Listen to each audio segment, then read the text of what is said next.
오늘 수요 예배 저희를 이 자리에 불러주시고 하나님의 이름을 또 하나님의 은혜를 먼저 찬양으로 올려드리게 하심에 감사드립니다. 이제 주님께서 주시는 한 말씀 우리가 마음에 듣고자 합니다. 갈릴리에 행하신 그 두 번째 표적을 통해서 우리에게 주시는 그 참된 신앙의 의미를 오늘 더 되새기고 더욱 성숙한 신앙 또 하나님의 은혜를 경험하는 오늘 말씀 시간 되게 해 주시기를 기도합니다. 부족한 자를 통해서 하나님이 역사해 주시고 정말 이곳에 하나님의 은혜로 가득 채워 주시옵기를 간절히 소망하며 기도합니다. 감사드리며 예수님의 이름으로 기도드립니다. 아멘. 우리 옆에 분들과 오늘은 이렇게 한번 인사하겠습니다. 주님의 은혜를 기대합시다. 이렇게 하겠습니다. 시작. 네. 오늘은요 요한복음의 7가지 표적 중에 이제 두 번째 표적을 보겠습니다. 갈릴리에서 행하신 두 번째 표적인데요, 요한복음 4장 43절에서 54절까지 말씀입니다. 한 절씩 교독하겠습니다. 제가 먼저 읽겠습니다. 이틀이 지남에 예수께서 거기를 떠나 갈릴리로 가시며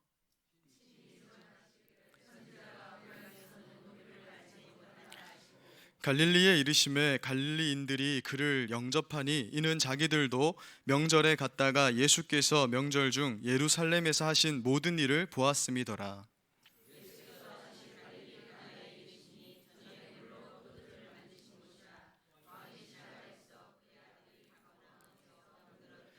그가 예수께서 유대로부터 갈릴리로 오셨다라는 것을 듣고 가서 청하되 내려오셔서 내 아들의 병을 고쳐주소서 하니 그가 거의 죽게 되었음이라.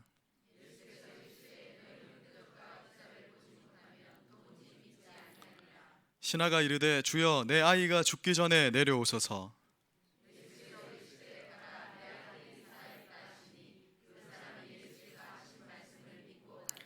내려가는 길에서 그 종들이 오다가 만나서 아이가 살아있다 하거늘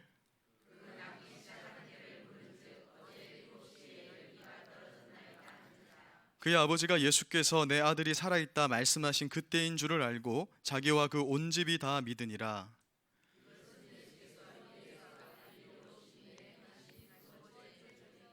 네, 아멘. 네, 오늘은 요한복음에 기록된 예수님의 두 번째 표적에 대해서 살펴보겠습니다. 지난주에 표적이라는 것은 우리가 표지판 이렇게 말씀을 드렸었죠. 그래서 그 표적 그 자체가 중요한 것이 아니라 그 표적이 가리키는 그 실체가 중요한 것이다 이렇게 말씀드렸습니다. 그래서 우리가 지난주에 살펴본 물로 포도주를 만드신 그 기적 역시 물을 포도주로 만든 그 기적이 중요한 것이 아니라 그 기적이 가리키고 있는 것, 예수님께서 십자가에서 우리를 위해 피를 흘리시면서 죽으셔서 우리의 모든 죄를 담당하셔서 하나님이 배설하신 그 천국 잔치에 들어갈 수 있는 자격을 우리가 얻게 되었다.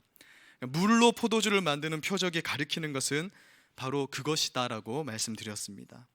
따라서 오늘 본문 말씀인 이 갈릴리에서 행하신 두 번째 표적 역시 왕의 신하의 이 아들이 병에서 고침받은 것 그것 자체가 중요한 것이 아니라 이 표적이 가리키는 어떤 실제적 메시지에 우리는 주목해야 된다라는 것을 우리가 오늘 파악을 하면서 말씀을 나눠야 됩니다.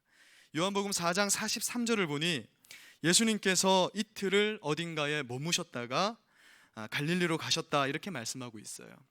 아시는 분은 아시겠지만 이 요한복음 4장에는 우물가에서 사마리아 여인을 만나는 사건을 기록하고 있습니다.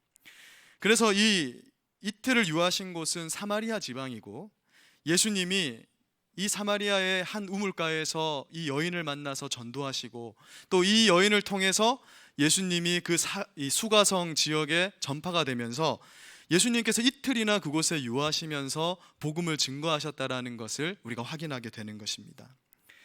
그런데 44절을 보니 사도 요한이 뭐라고 기록을 하고 있냐면 여기 이제 우리 성경에는 좀 예전에 이런 이제 부사가 좀 빠져 있는데요. 이전에 예수님께서 친히 증언하시기를 선지자가 고향에서는 높임을 받지 못한다라는 말씀을 하신 적이 있습니다. 이걸 끼워 넣은 거예요. 그리고 이전에 예수님께서 하신 말씀을 이 갈릴리에서 행하시는 두 번째 표적 앞에 의도적으로 기록하고 있는 것을 우리가 확인하게 되는 것입니다. 자, 그런데 이 기록이 참 모순적인 기록이라는 것을 우리가 알게 돼요. 왜냐하면 분명히 예수님이 나는 언제 말씀하셨는지는 알 수는 없지만 고향에 가면 인정받는다 못 받는다? 예수님 말씀은 못 받는다라고 말씀하셨는데 45절에 보면 뭐라고 말씀하고 있죠? 갈릴리 사람들이 예수님을 영접했다 이렇게 말씀하고 있는 거예요. 굉장히 모순적인 이 두 기록을 요한이 의도적으로 지금 기록했다라는 것을 우리가 살펴봐야 합니다. 그리고 이렇게 모순적으로 두 개의 전혀 상반된 내용을 기록해 놓은 것에서 오늘 두 번째 표적이 가리키는 핵심적인 메시지가 이 안에 숨어 있는 것을 보게 되는 거예요. 따라서 오늘 말씀에서는 요한이 왜 이렇게 전혀 이어질 수 없는 두 가지 모순적인 상황을 연이어 기록해 놓았는지 이것을 염두에 두고 오늘 말씀을 살펴보면 좋을 것입니다. 우리 45절 말씀 같이 한번 읽어보겠습니다.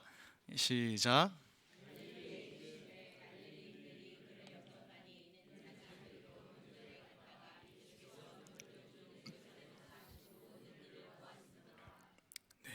갈릴리 사람들이 지금 무슨 이유로 예수님을 영접하는지에 대해서 기록하고 있습니다. 뭐냐 하면 이들도 이제 이 명절은 유월절인데요. 이 유월절이 되면은 갈릴리 사람들도 다 하나님의 성전이 있는 예루살렘으로 가야 되는 것이죠. 그래서 그 예루살렘에서 예수님이 어떤 일이 있었냐면 막 성전을 청결케 하시고, 아시죠? 장사하는 사람들 자판 막 꽉 이렇게 분노하시면서 막 채찍 들고 막 부수시고, 또 거기서 여러 가지 아마 표적들을 행하셨을 것으로 생각이 됩니다. 그래서 이들이 명절 때 우리가 예루살렘에서 예수님께서 하시는 그 일을 보고 그것을 보았기 때문에 예수님을 영접했다 이렇게 기록하고 있는 거예요. 그래서 지금 이것은 무엇을 말하는 것이냐면 그들은 지금 예수님이라는 존재 자체, 예수님이라는 그분이 하시는 일, 그것에 대해서 지금 관심을 가지는 것이 아니라 그분이 행하시는 그 기적, 그분이 행하시는 표적에만 관심이 있는 것이다 이렇게 고발하면서 기록하고 있는 거예요. 따라서 갈릴리 사람들의 영접은 자신을 구원하러 오신 예수님에 대한 영접이 아니라 예수님께서 행하시는 표적에 대한 영접이었다라는 것입니다. 요한이 예수님께서 사마리아 여인을 만나시고 또 사마리아 사람들을 전도하신 후에 이 두 번째 표적을 연이어서 기록한 것은 매우 의도적인 것이에요. 요한복음 4장에서는 의도적으로 예수님을 대하는 사마리아 사람과 유대인들이 알 수 있는 이 갈릴리 지방의 사람들의 상반된 모습을 비교하여서 대조하여서 딱 기록하고 있는 것을 보게 됩니다. 그래서 요한복음 4장 41절에서 42절에 보면 사마리아인들은 어떻게 예수님을 영접했는지를 이렇게 기록하고 있거든요. 우리 41절에서 42절을 한번 읽어보겠습니다. 시작. 예수의 말씀으로 말미암아 믿는 자가 더욱 많아 그 여자에게 말하되 이제 우리가 믿는 것은 내 말로 인함이 아니니 이는 우리가 친히 듣고 그가 참으로 세상의 구주이신 줄 알미라 하였더니. 지금 사마리아 사람들은 예수님의 표적을 보았다 보지 못했다? 보지 못했어요. 예수님이 사마리아에서 기적을 행하셨다 이런 말이 없습니다. 근데 사마리아 사람들이 지금 예수님을 어떻게 우리 죄를 구원하실 구주인지를 알게 되었냐면 예수님이 하시는 그 말씀을 친히 들었을 때, 예수님을 인격적으로 그 말씀을 들을 때 사마리아 사람들은 예수님을 믿게 되었다 그렇게 말씀하고 있는 거예요. 즉 사마리아 사람들은 예수님을 영접할 때 그 표적을 보고 한 것도 아니고 심지어 그 사마리아 여인이 내가 만난 예수를 보라 그것 때문에도 아니라고 말하는 거예요. 우리가 친히 예수를 만나서 지금 예수가 우리의 구주이신지를 알게 되었다, 우리가 그분의 말씀을 믿음으로 예수님을 인격적으로 영접하게 되었다 이렇게 말씀하고 있는 것입니다. 반면 지금 갈릴리 사람들의 경우에는 어떠냐면 그들이 예수님을 영접하는 이유가 예수님의 표적을 보았기 때문이다라고 말하는 거예요. 병을 고치시고 포도주를 만드시는 그 기적을 나도 체험하기 위해서 예수님을 환영했다 이렇게 말씀하고 있는 것입니다. 오늘날로 치면 내 질병이 치료되고 내 가난의 문제가 해결되는 것을 경험하기 위해서 교회에 나오는 거예요. 예수님은 아무 관심이 없어요. 그냥 이 상황을 모면하기 위해서, 내 병을 치료하기 위해서 교회를 나오는 것, 마치 그러한 모습이 바로 이 갈릴리 사람들의 모습이었다라는 것입니다. 그래서 이 갈릴리 사람들은 겉으로는 예수님을 영접하는 것처럼 보였지만 사실은 예수님께서 왜 이 땅에 오셨는지, 예수님이 지금 어떤 일을 하시기 위해서 여기 오셨는지 이런 것은 관심이 없는 거예요. 예수님의 존재 자체에 대해서는 아무런 관심이 없고 뭐에만 관심이 있냐면 예수님이 행하시는 그 표적, 나에게도 이런 기적이 있었으면 좋겠다, 그것을 지금 말씀하고 있거든요. 그래서 이 사도 요한은 표적 없이 예수님을 말씀으로 영접한 사마리아 사람들과 표적을 구하는 이 갈릴리 사람들을 비교하면서 말씀이 아닌 표적을 쫓는 신앙이 얼마나 위험한 것인가, 더 나아가서는 이 표적을 쫓는 신앙은 우리를 구원하는 신앙이 아닐 수도 있다라는 것을 우리에게 경고하면서 말씀하고 있는 것입니다. 로마서 10장 17절의 말씀처럼 믿음은 어떻게 생성되냐면 그리스도의 말씀을 인격적으로 들을 때 난다. 이게 아무것도 아닌 것 같지만요, 저는 이게 오늘 말씀을 준비하면서 하나님 이런 마음을 주시는데, 제가 막 성령 받아라 이런 막 우리 성도님들이 막 이렇게 되고, 아프신 분들이 나오면 막 치료되고 이러면 참 좋겠다는 생각이 들지만, 그러한 사역보다 더 귀한 사역이 뭐냐면 이 말씀의 사역이 우리를 구원케 하는 사역이다. 그런 표적은 구원케 하는 일이 있게 하기 위해서 필요한 것이지, 실제 우리의 믿음은 말씀을 듣는 데서 나오는 것이다라는 것을 요한복음 4장이 이 두 케이스를 비교하면서 우리에게 전달하고 있는 것입니다. 그래서 요한복음 4장 48절에서요, 왕의 신하가 자기 아들의 병을 고쳐달라고 예수님께 나왔을 때 보통 우리가 기대하는 그 예수님의 모습이 아니라 갑자기 이상한 말씀을 하는 거예요. 뭐라고 말씀하냐면 너희는 표적과 기사를 보지 못하면 도무지 믿지 못한다, 이렇게 말씀하시는 거예요. 예수님 자체에는 아무런 관심이 없고 그저 예수님이 행하는 그 표적과 기사를 보기 위해서 예수님께 나온 그 갈릴리 사람들, 그리고 이 왕의 신하, 이 사람들을 향해서 호되게 지금 책망하고 있는 것입니다. 그러면서 너희가 개와 같이 여기는, 이 사마리아 사람들을 개와 같이 여겼잖아요. 그 개와 같이 여기는 저 사마리아 사람들도 표적도 없이 말씀으로 믿음을 얻었는데 도대체 너희는 뭐냐, 안타까운 마음에서 하는 거죠. 도대체 너는 뭐냐? 오늘날 따지면 교회 다니고 있으면서 너는 왜 그러냐? 저 예수를 모르는 사람도 말씀을 듣고 복음을 영접하는데 교회 다니는 너는 뭐 하느냐? 이렇게 책망하고 있는 것입니다. 왕의 신하는 지금 예수님이 이런 말씀이 들어오질 않는 거예요. 왜냐하면 아들이 죽어가고 있으니까. 예수님이 지금 꾸짖는 것도 상관없이 뭐라고 얘기하냐면, 주여, 내 아이가 죽기 전에 내려갑시다. 죽기 전에 내려가야 된다. 사람의 생각은 그런 거잖아요. 숨이 붙어 있어야 우리는 희망이 있는 것이잖아요. 그렇게 예수님께 기적을 베풀어 달라고 간청하게 됩니다. 그러나 예수님은 의도적으로 내려가시지 않는 거예요. 우리가 기대하는 예수님의 모습은 같이 가자, 뭐 그런 모습도 복음서에 많이 나오잖아요. 같이 내려가자 하면서 직접 손을 얹으셔가지고 이 아들을 치료해 주시면 좋을 텐데, 지금 예수님께서 보여주신 이 두 번째 표적이 말씀하고자 하는 그 실제가 무엇이냐면, 예수님께서 이 기적을 베푸시는 목적이 사실은 예수님을 영접하는 것, 구원받는 것에 있음을 알게 하기 위해서 의도적으로 그곳에 가기를 거절하셨던 것입니다. 훗날 예수님이 이와 비슷한 행동을 하시면서 이 표적이 가진 의미를 설명하시는데요, 요한복음 11장 6절에 보면 예수님께서 나사로가 죽어간다라는 소식을 듣게 됩니다. 그때 예수님이 일부러 그곳에 이틀을 더 유하셔서 나사로가 죽은 다음에 사흘이 지나서 시체 썩는 냄새가 이제 풀풀 부패하기 시작하는 그 중동이 얼마나 덥습니까? 그 시체가 이제 썩어서 부패하는 그 시기까지 일부러 기다리셨다, 이렇게 말씀하고 있어요. 예수님이 왜 그렇게 하셨냐면, 이 표적에서 병든 나사로가 지금 고침받는 것, 또는 뭐 죽은 나사로가 살아나는 것, 이것이 중요한 게 아니라는 거예요. 이 일을 통해서 예수님은 부활의 예수님이다, 죽은 자도 살리시는 예수님, 그 예수님에게 집중시키게 하기 위해서 이 표적을 베풀어 주신 것이다.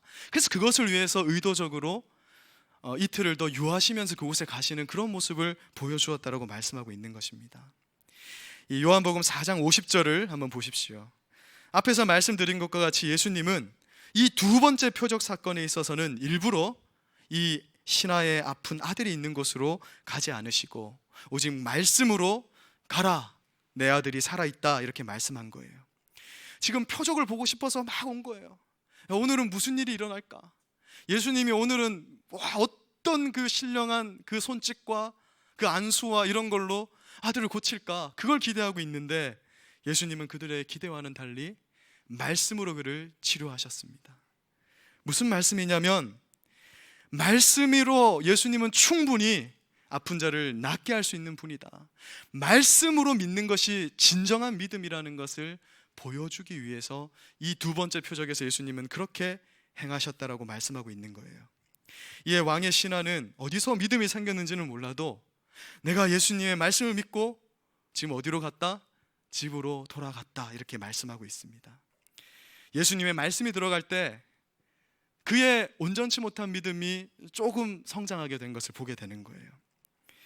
왕의 신하는 집으로 돌아가는 길에 그 종들을 만나서 아이가 살아있다는 소식을 전해 듣게 됩니다. 그리고 그 낫기 시작한 때를 물어보니 어제 7시에 낳았다, 열이 식기 시작했습니다, 이렇게 전달을 받게 돼요. 유대 시간으로 7시는 6을 더하면 되거든요. 그래서 오후 1시입니다. 오후 1시는 예수님께서 내 아들이 살았다라고 말씀하신 바로 그때였던 거예요. 그런데 여기서 우리가 조금 말씀을 깊이 한번 살펴볼 필요가 있는데요. 뭐냐 하면 이 왕의 신하가 가진 믿음은 정말 온전치 못한 우리 보통 신자들의 그런 믿음이었다라는 거예요.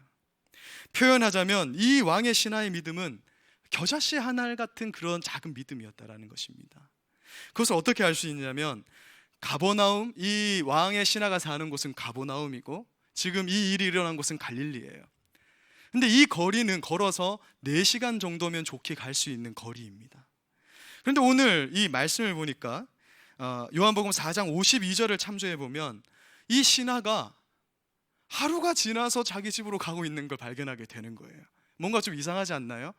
예수님이 집에 가봐라, 나았다 하면은 아니 자식이 나왔는데 빨리 가봐야 되는데 뭘 했는지 몰라도 하루를 지나서 그 다음날 자기 집으로 향하고 있다가 종들을 만났다, 이렇게 말하고 있는 거예요. 유추해 보건대 그는 아마도 예수님의 말씀을 듣고서도 그래, 일단 말씀 들었고 또 무슨 일을 했다? 자기 아들을 낳게 할 수 있는 방도를 찾아다녔다라는 것을 알 수 있습니다. 그래서 아마 집에 들어가는 것이 늦지 않았는가 생각해 보게 돼요. 이 신하의 모습이 얼마나 우리의 모습을 많이 닮았는지. 우리가 예배 때 말씀을 듣습니다. 그때는 즉시로 믿고 기뻐하는 거예요. 그래, 하나님 저렇게 말씀하시니까 될 것이다. 그런데 교회 문을 나가는 순간 어떻게 될까요? 그렇게 기도했던 믿음은 사라지고 또 내가 할 수 있는 것들을 찾으면서 우리의 시간을 허비하는 우리의 모습을 잘 보여주고 있지 않습니까? 그러나 이렇게 개떡 같고 겨자씨만한 믿음도 예수님의 말씀으로 생성된 것이기 때문에 그 믿음의 역사가 일어나게 되었다라고 말씀하고 있는 거예요. 왕의 신하가 가진 믿음을 통해서 우리는 우리가 가진 믿음에 대해서 좀 더 깊이 한번 생각해 보게 됩니다.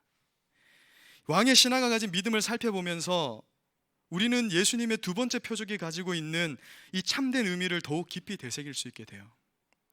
처음 예수님을 찾아왔을 때 왕의 신하가 가졌던 이 믿음은요, 사실 성경에서 말하는 구원에 이르게 하는 그런 믿음이 아닙니다.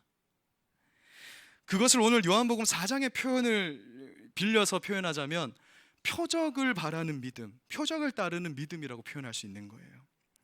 지금 왕의 신하에게는 무엇만 있냐면 내 아들을 살리고 싶은 그 간절함, 그 절실함만 있는 거예요. 자기 아들을 치료하기 위해서 온갖 일을 다 했지 않겠습니까? 그러다 예수님이라는 분을 소개받게 되는 거예요. 예수님이 병을 낫게 하신다. 그분이 누구냐? 지금 갈릴리로 돌아오셨다는데 내가 그러면 그분을 한번 찾아가 봐야겠다.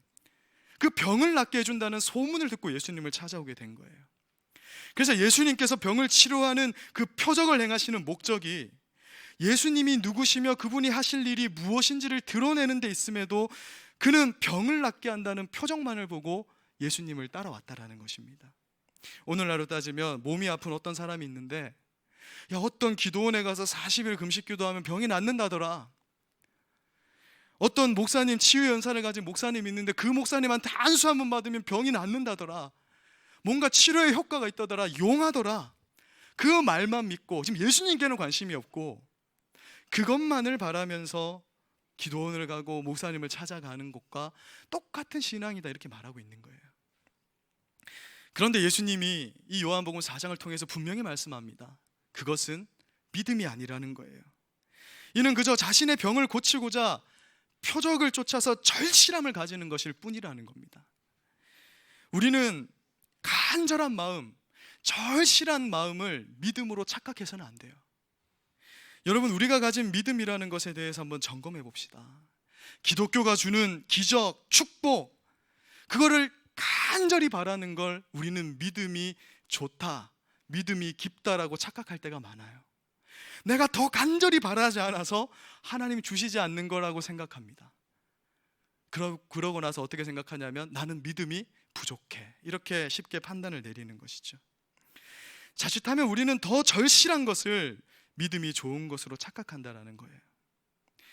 제가 항상 이 얘기를 하면 좀 부끄러운 이야기인데, 제가 고등학교 때부터 시력이 좋지 않으면서 안경을 쓰기 시작합니다. 이것을 근데 이제 어떤 마음이 들어오냐면, 하나님 뭔가 믿음으로 꼭 치료할 수 있을 것 같은 거예요. 그래서 이것을 기도로 꼭 치료해서 안경을 벗고 다니고 싶었습니다. 그래서 이 두꺼운 렌즈 안경을 들고 다니면서 전도하고 싶은 거예요. 내가 원래 이런 걸 끼고 다니는 사람이었다. 그 선천성백내장이기 때문에 라식, 라섹 이런 것도 저는 안 되는 거예요.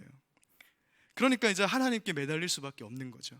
그래서 정말 절실히 눈이 낫고 싶은데, 제 생각에 절실히 눈이 낫고 싶은 그 마음을 믿음이라고 착각했던 거예요. 그래서 내가 시력이 회복되지 않는 것은 절실함이 부족해서라고 생각하게 되는 겁니다. 당시 교회 간증 중에 막 그런 간증이 참 많았어요. 두꺼운 안경을 낀 한 자매가 목사님이 안수기도를 해줬는데 처음에 벗었더니 좀 더 좋아지고 좀 더 좋아지고 그러다 눈이 좋아졌더라. 그러한 간증들이 제게 들어올 때 어떤 마음이 드냐면, 나는 역시 믿음이 부족하구나. 왜 나는 치료가 안 되는 것인가? 이것은 내 믿음이 부족해서인가? 목사님의 믿음이 부족해서인가? 온갖 생각을 다 하게 되는 거예요. 그런데 아무리 생각해도 목사님의 믿음이 부족한 건 아닌 것 같고, 이 내 믿음이 부족해서라는 생각이 들 때쯤에, 그때 당시에 이제 우리 교회 성도님들 많이 가신 그 초락도 기도원에 이제 가게 돼요. 거기 이제 부흥회가 있었는데, 그 집회에 참석하는데 거기서도 목사님이 믿음을 가지면 병이 치료된다, 간절한 마음이 없으니까 치료가 안 되는 거다, 이런 말씀을 하시더라고요. 그래서 그 말씀을 듣고, 그렇다면 내 생애 최고의 절실함을 보여주겠다. 안경을 벗어서 이 낭벼락에 이제 절대 주울 수 없는 곳에다가 이렇게 휙 던져버린 거예요. 주울 수가 없어요 이제. 여러분, 이 정도 만약에 절실함이 믿음이라면, 이 정도 믿음이면 시력이 좋아져야 되잖아요. 안 쓰겠다 이러면서 제가 1년을 안 썼거든요. 안 쓰겠다. 그런데 이 정도 절실함으로 안 되더라고요. 지금 쓰고 있잖아요. 그러면 둘 중 하나인데, 내가 가진 믿음이 아직도 부족하거나 내 절실함이 아직도 부족하거나, 아니면 내가 믿음에 대해서 뭔가 오해를 하고 있거나, 이 둘 중 하나라는 결론을 내게 되는 것입니다. 제가 가진 이 문제의식을 가지고 오늘 우리 성도님들이 어떤 문제를 지금 가지고 계시든 간에 이걸 대입해서 내가 지금 생각하는 믿음, 내가 바라는 것, 그런 문제에다가 이 문제의식을 적용시켜서 한번 생각해 보시기 바랍니다. 혹시 나는 과연 절실함을 믿음으로 착각하고 있지는 않은지, 그리고 내가 원하는 것은 다 이루어져야, 응답받아야 그게 믿음이 좋은 것이라고 생각하고 있지는 않은지 오늘 점검해 봐야 된다는 것이죠. 오늘 본문 말씀은 너희가 표적을 바라면서 가지는 그 절실함은 그건 믿음이 아니라고 말씀하고 있는 거예요. 우리가 바라고 원하는 것, 그것이 병이 낫는 것이든 뭐 경제적인 어려움이 해결받는 것이든 자녀의 문제를 해결하는 것이든 그 모든 기적적인 일들은 그것 자체가 목적이 될 수 없다라는 것입니다. 지금 내가 시력을 회복하는 기적을 체험하는 것, 그게 중요한 것이 아니라 진짜 중요한 것은 이 일을 통해서 예수님을 만나고 예수님이 무엇을 하실 것인지에 집중하는 것, 그리고 반드시 선한 일을 하실 것이라는 것을 믿는 것이 바로 신자들의 믿음이라고 말씀하고 있는 거예요. 어느 날 제자들이 한 맹인을 바라보면서요, 정말 싸가지 없고 눈치 없는 질문을 합니다. 뭐라고 질문하냐면, 이 사람이 맹인으로 태어난 것은 이 사람의 죄 때문입니까? 부모의 죄 때문입니까? 이때 뭐 유대 사회의 어떤 이 통념이겠지만 오늘날 누가 이렇게 말한다 생각해 보십시오. 이에 예수님은 요한복음 9장 3절에서 이렇게 말씀하십니다. 같이 3절 말씀 한번 읽어보겠습니다. 시작.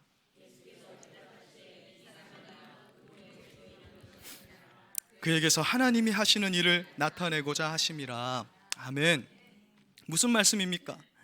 우리가 경험하는 기적 또는 해결할 수 없는 고난, 역경, 어려움, 이 모든 일에 하나님이 하실 목적이 들어있다라는 거예요. 그것 때문에 네가 지금 아플 수 있고, 그것 때문에 지금 하나님 표적이 안 나타날 수도 있고, 우리가 힘들 수도 있고, 일이 잘 안 풀릴 수도 있다라고 말하는 거예요. 예수님은 표적보다 더 중요한 그 표적 뒤에 숨어 있는 하나님 자체에다가 목적을 두도록 제자들을 도우신 것입니다. 여러분, 참된 믿음은 내가 간절히 바라면 병이 낫는다, 이런 종류의 것이 아니라는 것입니다. 내게 있는 이 질병, 이 연약함도 하나님께서 하실 일이 있다라는 그 목적에서 비롯된 그 족한 은혜임을 믿는 것이 바로 믿음이라는 거예요. 그리 아니하실지라도 그 일을 통해서 하나님 하실 일이 있다, 거절하실 수도 있지. 그러나 그 일은 반드시 우리에게 선을 이루시는 일이 될 것이라는 거예요. 우리 구원을 위해서 반드시 필요한 일이기 때문에 하나님 하시는 것이지. 그것이 바로 믿음이라고 말을 하는 것입니다. 사도 바울이 자기가 가진 연약함을 치료하기 위해서요, 3번이나 간절히 기도하잖아요. 그때 하나님 말씀은 고린도후서 12장 9절 말씀입니다. 내 은혜가 족하다, 이렇게 말씀하는 거예요. 그러면서 네가 약해야 하나님의 능력이 나타난다. 네가 지금 하나님의 구원 역사를 하기 위해서 네 그 약함은 반드시 있어야 되는 거야. 그때 사도 바울은 뭐라고 고백합니까? 감사하였다고. 하나님, 그 원리를 내가 알겠습니다. 믿음이란 이런 것입니다. 그렇게 고백을 한 것을 볼 수 있지 않습니까?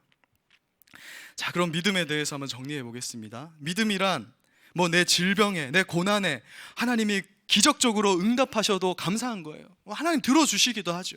그 뜻이 더 선한 것이라면. 또는 그리 아니하실지라도 감사하는 것이 바로 믿음이라는 것입니다. 표적이 중요한 것이 아니라는 거예요.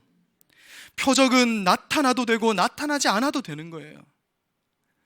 그 표적이 나타나지 않는 가운데에서도 하나님은 선을 이루실 수 있다라는 것을 오늘 이 2번째 표적을 통해 말씀하고 계신 것입니다. 이것이 바로 예수님께서 2번째 표적을 통해 우리에게 강조하시는 바입니다. 절실함, 간절함을 믿음으로 착각하지 마십시오. 정말 절실하여서 우리 소원이 들어지는 것을 그 믿음이라고 착각하면 안 되는 것이에요. 여러분, 그러한 종류의 믿음은요, 세상 사람들 다 가진 믿음이에요. 곰보 배추를 먹으면 비염이 낫는다, 이 말을 듣고 곰보 배추를 먹는 그런 믿음은 세상 사람들도 다 가지는 믿음이라는 거예요. 그래서 우리는 이 2번째 표적을 행하신 그 본래의 목적에 주목해야 됩니다. 예수님은 왜 그 아들을 낳게 해주셨습니까? 함께 요한복음 4장 53절 읽어보겠습니다. 시작. 그의 아버지가 예수께서 내 아들이 살아있다 말씀하신 그때인 줄을 알고 자기와 그 온 집안이 다 믿으니라. 아멘. 왜 표적을 행하시느냐? 그와 그의 가족이 다 구원을 얻게 하기 위해서. 이 일을 통해서 그들이 하나님을 믿고 천국 백성이 되게 될 것이기 때문에 하나님 표적을 행하셨다라는 거예요. 표적은 껍데기에 불과한 것입니다. 이것이 2번째 표적이 우리에게 말씀하고 있는 것이에요. 사랑하는 여러분, 세상에서 오늘은 이제 질병에 관한 말씀이니까 병을 치료받는 것은요, 끝이 없는 것입니다. 허리가 좀 나았다 싶으면 다리가 아프고, 다리가 좀 나았다 싶으면 머리가 아프고, 그렇게 우리 몸은 점점 병들어 가는 것입니다. 제가 이런 말씀해서 죄송합니다. 그것은 당연한 이치라는 것이죠. 물론 하나님의 은혜로 종종 우리는 하나님의 치료하시는 은혜를 경험할 수 있습니다. 당연히 하나님 그거 해주시죠. 그러나 성경은 말씀하는 거예요. 야, 그것마저도 잠깐이라는 거예요. 30대 허리 디스크를 치료받았다 생각해 보십시오. 70대가 되면 허리가 또 아파지는 거예요. 아니, 생생하려면 천국에 못 가잖아요. 그래서 성경은 말씀합니다. 진정한 치료는 언제 완성되냐면 죽어야 완성되는 거예요. 죽어야 완성된다. 그전에는 이 땅에서 겪는 아픔과 절망과 눈물이 계속 흐른다는 거예요. 그래서 예수님이 만나서 그 눈물 닦아주셔야 끝난다, 이렇게 말씀합니다. 그러므로 이 땅에서의 눈물은 의미가 있다라는 것입니다. 무조건 치료되고 무조건 문제가 해결된다고 해서 좋은 게 아니라, 그 일이 내 생각대로 되든 되지 않든 그 일을 통해서 나와 내 집이 예수를 믿게 되어서 구원받는 것이 중요하다는 거예요. 우리 영혼의 구원, 우리 믿음의 성장, 하나님을 바르게 알아가는 것, 그것이 중요하다는 것입니다. 그것을 위해서 우리는 때로는 눈물을 흘릴 수도 있다라고 말씀하는 것이에요. 지붕을 뜯고 친구들의 도움으로 예수님께 나온 중풍병자 얘기를 아시잖아요. 근데 예수님이 그 중풍병자에게 뭐라고 말씀하시는지 아세요? 네 죄사함을 받았느니라, 이걸 먼저 얘기하십니다. 왜냐? 네 중풍병자 걸린 거 지금 낫는 거 중요하죠. 그러나 너는 언젠가 조금 더 살다가 이제는 영영 일어나지 못하게 죽는다는 거예요. 그러나 너에게 진짜 중요한 것은 이 기적을 통해서 네가 구원받는 것이라는 거예요. 그게 중요한 것이다. 그래서 우리가 때로는 치료받지 못해도 그 일이 오히려 우리의 신앙의 성장에 도움이 되고 내가 구원받는 일에 도움이 된다면 하나님은 기꺼이 그 일을 하신다, 이렇게 말씀하는 것입니다. 엄마가 아이에게 야채를 먹이기 위해서 고기와 야채를 적절히 섞어주는데 피망과 당근과 이런 걸 다 빼버리면 어떻게 되겠습니까? 엄마 마음이 참 속상하겠죠. 그런데 그게 우리의 모습은 아닙니까? 하나님이 진짜 주시고자 하는 건 관심 없고, 우리 영혼의 구원 이런 건 별 관심이 없고, 오늘 내가 내 앞에 당면한 이 문제만 해결되기를 바라는 이러한 신앙에 대해서 하나님 오늘 책망하고 계신 것입니다. 사실 오늘 이 말씀을 준비하는데 참 마음이 힘들더라고요. 좀 믿으면 됩니다, 이런 말씀하면 좋은데 안 되는 것도 믿음입니다 라고 말하는 것이 부목사니까 가능한 겁니다. 담임 목사님은 말하기 어려워요. 그런데 오늘 이 말씀을 통해서 분명하게 하시는 그 한 말씀 마음에 좀 새겼으면 좋겠습니다. 표적은 있어도 되고 없어도 되는 것입니다. 표적이 없어도 구원받은 그 사마리아 사람들을 통해서 예수님은 우리에게 표적보다 더 중요한 것이 무엇인지를 우리에게 말씀하고 있습니다. 하나님은 우리가 신앙이 더욱 성장하고 우리가 천국 백성이 되고 절대 지옥으로 가는 게 아니라 저 천국에 가게 하기 위해서라면 호되게 우리를 채찍질해서 눈물 나게 할 수도 있는 거예요. 그러나 우리 믿음이라는 것은 그 눈물에도 의미가 있고 이 일 끝에는 반드시 하나님의 선한 일이 있을 것을 나는 믿습니다. 해주시지 않아도 나는 믿습니다. 그것이 바로 믿음이라고 오늘 이 두 번째 표적을 통해서 우리에게 강조하고 있는 것입니다. 말씀을 마무리하겠습니다. 우리의 모든 것을 통해서 하나님은 우리를 완성시켜 나가실 것입니다. 우리의 이 쓰레기 같은 허물과 약점, 연약함을 통해서도 하나님은 일하고 계십니다. 하나님께서 우리에게 궁극적으로 주시고자 하는 그 구원의 은혜, 그리고 최고의 복락을 우리에게 궁극적으로 주시고자 한다는 사실을 잊지 마시기를 바랍니다. 그 목적을 향해서 때로는 표적이 베풀어질 때도 있고 그 표적이 거절될 때도 있을 것입니다. 그러나 우리는 하나님을 믿으면서 끝까지 이 길을 가는 자들임을 믿습니다. 우리에게 늘 좋은 것을 주시는 그 하나님 아버지를 향한 믿음으로 오늘 내게 있는 이 기도 제목 가지고 우리 하나님의 그 깊은 뜻이 무엇인지. 그래서 오늘 기도하실 때는요, 문제에 집중하지 마시고 내가 겪는 이 고난에 하나님 뜻이 무엇일까에 한번 집중해서 좀 같이 기도해 봤으면 좋겠어요. 하나님, 도대체 왜 내 눈물 지금 안 닦아주시고 내 바라는 거 왜 안 들어주시고 계십니까? 하나님, 이것에 무슨 의미가 있는 것인지, 표적 뒤에 감춰진 그 하나님 본래의 목적, 그것을 두고 함께 기도하시는 오늘 시간 되었으면 좋겠습니다. 제가 기도하고 우리 함께 기도하겠습니다. 사랑하는 하나님, 오늘은 갈릴리에서 행하신 그 두 번째 표적을 통해서 하나님의 하시는 그